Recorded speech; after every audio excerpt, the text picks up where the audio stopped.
மக்களே, நம்ம கையில் இன்னைக்கு கொண்டு வந்திருக்க இந்த மீன் தான் கிளி மீன். எதனால கிளி மீன் சொல்றோம்னா, இங்க பாருங்க இதோட வாயை. கிளி இருந்தாலும் இருக்குதா மீன். இந்த மீன்கிற அதிக அளவில் வந்து எக்ஸ்போர்ட்டுக்கு தான் போயிட்டு இருக்கு. இது நம்ம கறியில் சாப்பிட கிடையாது. என்ன நீங்க சாப்பிட்றீங்களா? நான் இது வரைக்கும் சாப்பிட கிடையாது இந்த மீன். நிறைய பேர் சாப்பிடுறேன் ஐயா, நல்லா இருக்கும். ஆனால் இந்த மீன் ரேட் எப்படி தெரியுமா? 1 கிலோக்குள்ள இருந்தால் மீன் ரேட்டு வேற லெவல். பெருசானா எல்லா மீனும் வந்து பெருசான ரேட் அதிகம் சொல்லுவாங்க. ஆனால் இந்த மீன் பெருசானா இது குப்பை தான். இது ரேட்டு கம்மி. இந்த இது வந்து 1 கிலோக்கு உள்ளே இருந்தால் அந்த மீன் வந்து மெடிசனுக்கு தேவைப்படும். அது என்னத்துக்குன்னு தெரியல தெளிவா, ஆனால் மெடிசனுக்கு தான் அது தேவைப்படுதுன்னு எனக்கு தெரியும்.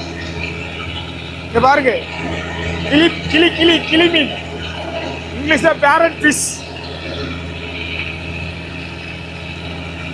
உங்களுக்கு தெரிஞ்சா இது மெடிசனுக்கு எதுக்கு தேவைப்படுதுன்னு மறக்காம கமெண்ட் சொல்லிட்டு போங்க.